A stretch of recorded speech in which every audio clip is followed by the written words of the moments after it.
Puji Tuhan. Sekali lagi saya berharap sementara firman ini disampaikan, Bapak Ibu terus berdoa, izinkan dan minta Roh Kudus untuk bekerja dalam kehidupan kita, dan bukan hal yang mustahil. Sementara firman demi firman kami sampaikan, Roh Kudus akan memulihkan, menolong, membawa pertobatan, membawa jamahan, membawa pemulihan dalam kehidupan kita semuanya. Dan sekali lagi seperti yang saya sampaikan tadi, bahwa saya berharap sebelum tahun ini berakhir, sebelum tahun ini berganti, kita semua akan semakin mengalami akan Tuhan.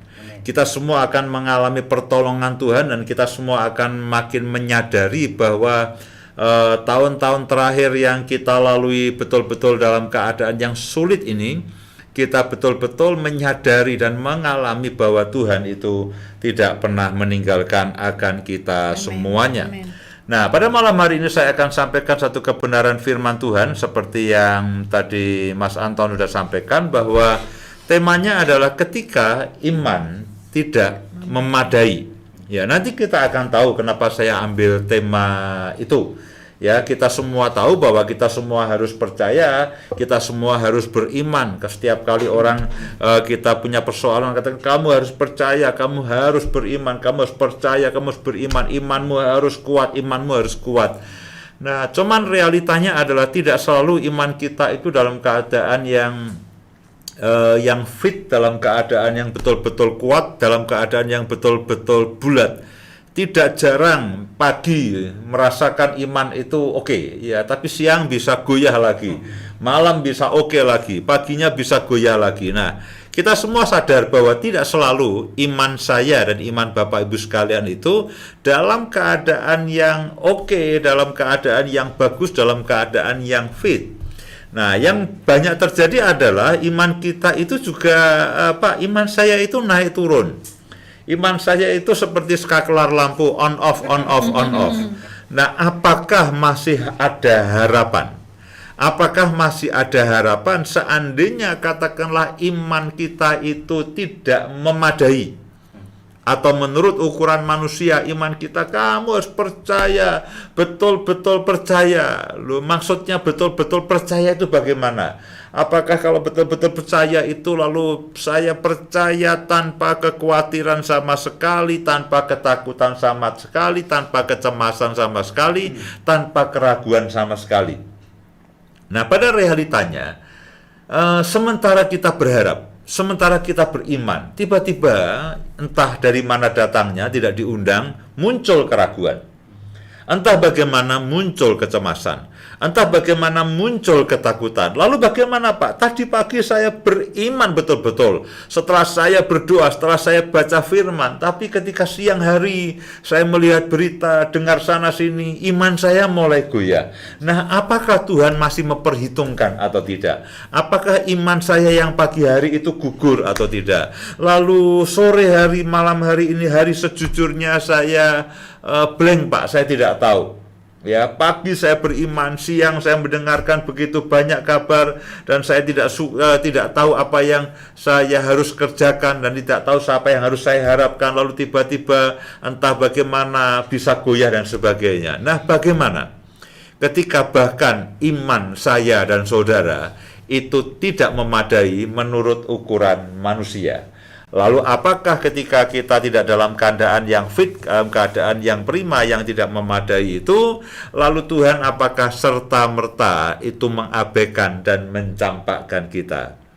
Dari cerita, kisah, perikop yang kita akan baca, kita semua tahu bahwa Tuhan Yesus itu Tuhan yang ajaib, Tuhan yang penuh dengan kemurahan, Tuhan yang penuh dengan kasih karunia, Tuhan yang penuh dengan belas kasihan, dan tidak serta-merta ketika bahkan iman kita itu tidak memadai, dan mungkin saja lebih banyak tidak memadainya. Itu bukan berarti lalu Tuhan akan mencampakkan, Tuhan mengabaikan, dan Tuhan mengesampingkannya. Saya akan ajak Bapak Ibu sekalian untuk membaca di dalam Injil Markus pasal yang ke-9, ayat yang ke-14 mulai. Injil Markus pasal yang ke-9, ayat yang ke-14 mulai. Ketika Yesus Petrus, Yakobus, dan Yohanes kembali pada murid-murid lain, mereka melihat orang banyak mengerumuni murid-murid itu dan beberapa ahli Taurat sedang mempersoalkan sesuatu dengan mereka. Pada waktu orang banyak itu melihat Yesus, tercenganglah mereka semua dan bergegas menyambut Yesus. Lalu Yesus bertanya kepada mereka, "Apa yang kamu persoalkan dengan mereka?" Kata seorang dari orang banyak itu, "Guru, anakku ini kubawa kepadamu karena ia kerasukan roh yang membisukan dia. Dan setiap kali roh itu menyerang dia, roh itu membantingkannya ke tanah, lalu mulutnya berbusa. Giginya bekertakan dan tubuhnya menjadi kejam. Aku sudah meminta kepada murid-muridmu supaya mereka mengusir roh itu, tetapi mereka tidak dapat." Maka kata Yesus kepada mereka, "Hai kamu angkatan yang tidak percaya, berapa lama lagi aku harus tinggal di antara kamu? Berapa lama lagi aku harus sabar terhadap kamu? Bawalah anak itu kemari." Lalu mereka membawanya kepada Yesus. Waktu roh itu melihat Yesus, anak itu segera diguncang-guncangnya, dan anak itu terpelanting ke tanah dan terguling-guling, sedang mulutnya berbusa. Kemudian ayat yang ke-21, lalu Yesus bertanya kepada ayah anak itu, "Sudah berapa lama ia mengalami ini?" Jawabnya, "Sejak masa kecilnya. Dan seringkali roh itu menyeret ke dalam api ataupun ke dalam air untuk membinasakannya. Sebab itu jika engkau dapat berbuat sesuatu, tolonglah kami dan kasihanilah kami." Jawab Yesus, "Katamu, jika engkau dapat, tidak ada yang mustahil bagi orang yang percaya." Segera ayah anak itu berteriak, "Aku percaya. Tolonglah aku yang tidak percaya ini." Jadi kalimat yang ada di dalam 24 ayat 24 ini menarik. Aku percaya, tolonglah aku yang tidak percaya ini. Dalam terjemahan yang lain dikatakan begini, saya mempunyai iman, tetapi tolonglah agar saya mempunyai iman yang lebih besar. Atau terjemahan lain mengatakan begini, ada terjemahan juga yang mengatakan begini, Tuhan, saya percaya, tetapi iman saya kurang. Tolonglah saya supaya lebih percaya lagi. Jadi kalau kita perhatikan akan ayat-ayat ini, sepertinya orang ini mengharapkan sesuatu. Tapi antara percaya, tidak, sehingga katakan tolonglah. Aku percaya, aku berharap, aku beriman, anakku itu sembuh. Tolonglah aku yang tidak percaya ini. Ayat yang ke-25. Ketika Yesus melihat orang banyak makin datang berkerumun, ia menegur roh jahat itu dengan keras katanya, "Hei kamu roh yang menyebabkan orang menjadi bisu dan tuli, aku memerintahkan engkau keluarlah daripada anak ini dan jangan memasukinya lagi." Lalu keluarlah roh itu sambil berteriak dan menggoncang-goncang anak itu dengan hebatnya. Anak itu kelihatannya seperti orang mati, sehingga banyak orang yang berkata, "Ia sudah mati." Tetapi Yesus memegang tangan anak itu dan membangunkannya, lalu ia bangkit berdiri. Ketika Yesus sudah di rumah dan murid-muridnya sendirian dengan dia, bertanyalah mereka, "Mengapa kami tidak dapat mengusir roh itu?" Jawab Yesus kepada mereka, "Jenis ini tidak dapat diusir kecuali dengan berdoa." Bapak, Ibu, dan semua saudara, ada beberapa hal yang menyebabkan ayah daripada anak ini itu ragu-ragu. Ini berteriak. Ketika dikatakan, "Tuhan, tolonglah aku yang tidak percaya ini." Pertanyaannya adalah kenapa?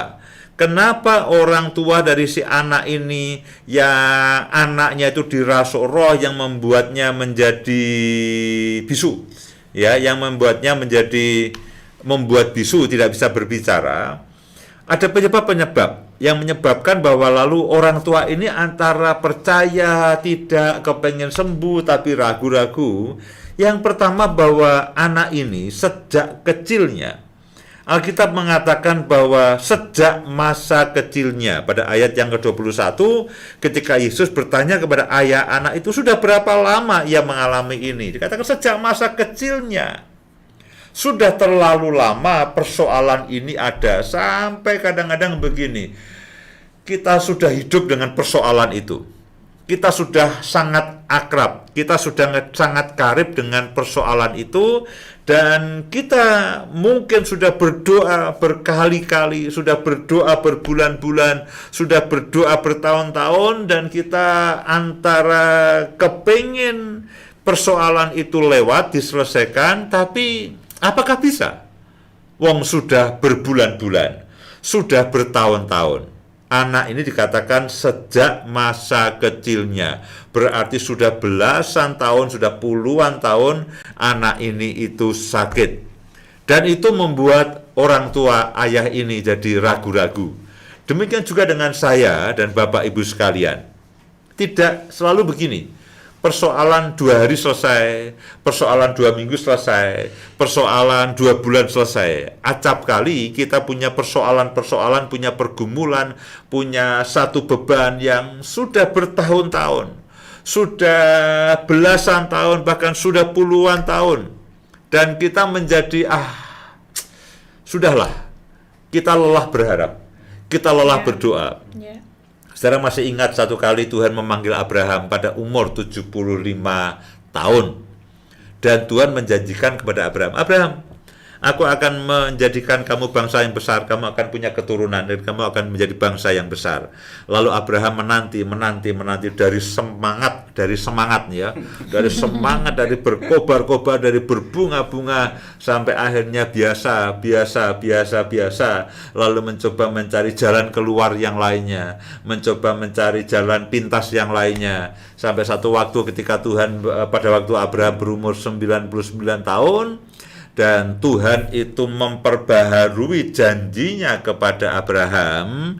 Abraham mengatakan, Tuhan, aku tidak punya anak, hambaku yang akan mewarisinya. Buat apa engkau memberkati aku dengan berlimpah-limpah, sedangkan aku tidak punya anak?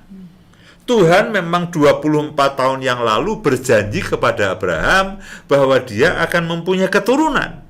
Dan Abraham sudah menunggu selama 24 tahun. Bahkan Abraham yang dikatakan sebagai orang bapa, orang yang beriman pun dia begini, Tuhan, sudahlah, ya, engkau berjanji sudah 24 tahun, sudahlah, engkau tidak harus memberkati, ini berkat sudah sangat banyak, dan buat apa aku punya banyak lagi, banyak berkat juga berarti banyak urusan, gitu.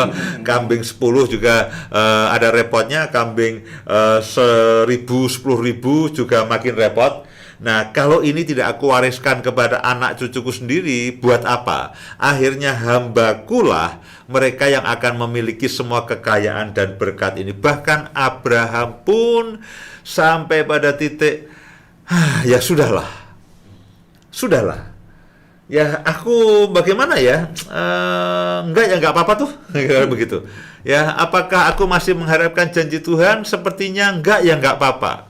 Tapi Tuhan mengatakan bahwa aku akan memberkati engkau. Akulah El Shaddai, akulah Allah yang maha kuasa, akulah Allah yang memberi engkau kesanggupan dan memberi engkau jaminan bahwa engkau akan mendapatkan janji yang aku sudah janjikan. Aku akan memberikan engkau kekuatan, aku akan memberikan engkau pengurapan, aku akan memberikan engkau daya tahan, sehingga engkau bisa bertahan dalam pengharapan. Engkau mempertahankan akan iman itu.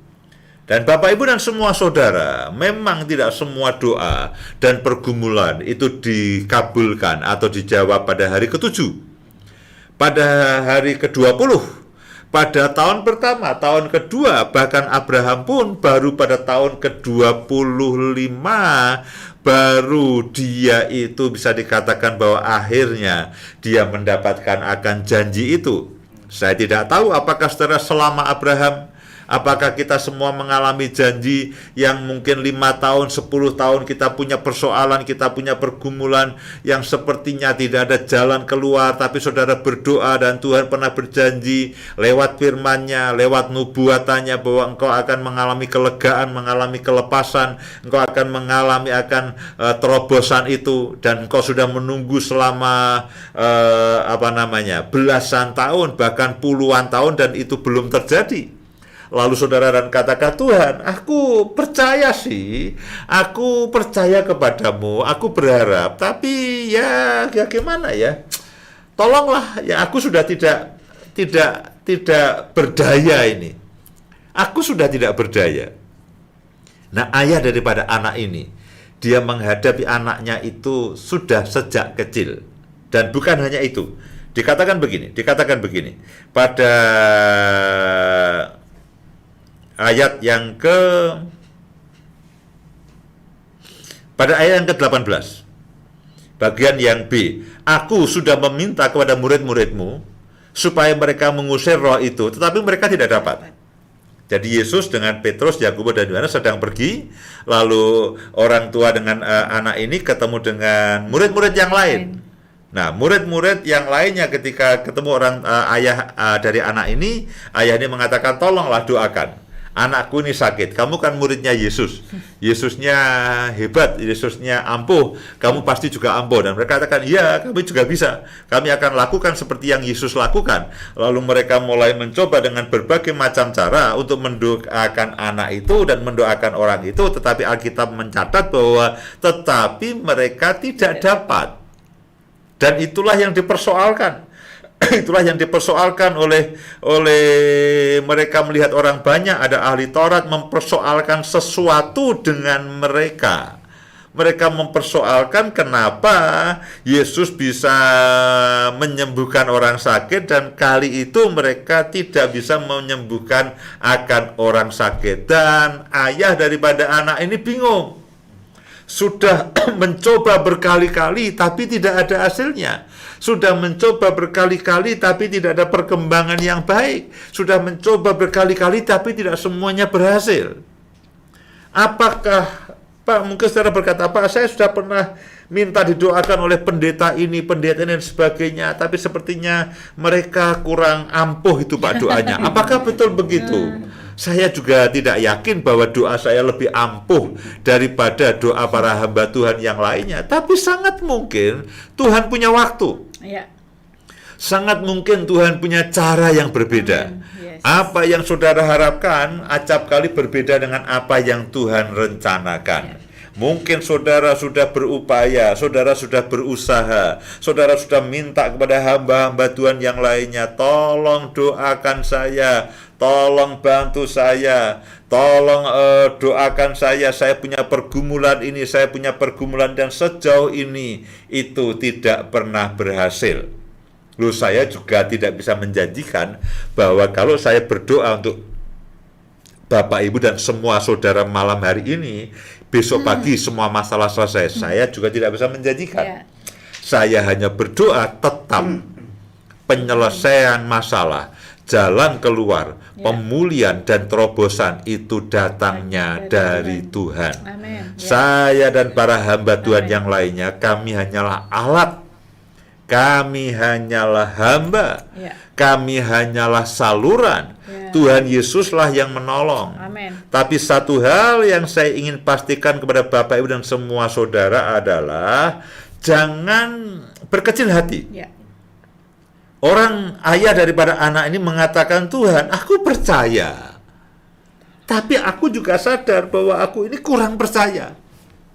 Aku percaya, aku punya iman, tapi aku sadar imanku ini kurang kuat. Ya acap kali goyah, acap kali itu sepertinya melorot imannya. Acap kali dari bersemangat, bisa menyanyi, bisa bersyukur, lalu tiba-tiba sedih. tiba-tiba merasa frustasi, tiba-tiba merasa stres karena yang dihadapi, lalu aduh, persoalanku belum selesai. Hari ini saya pernah berdoa, Pak, ketika saya berdoa rasanya mantap sekali, rasanya yakin sekali, tapi dengan berjalannya waktu tiba-tiba memudar. Dengan berjalannya waktu lalu tiba-tiba aduh, apakah masih mungkin atau tidak. Tapi bahkan ketika orang itu mengatakan, Tuhan, tolonglah aku yang tidak percaya ini.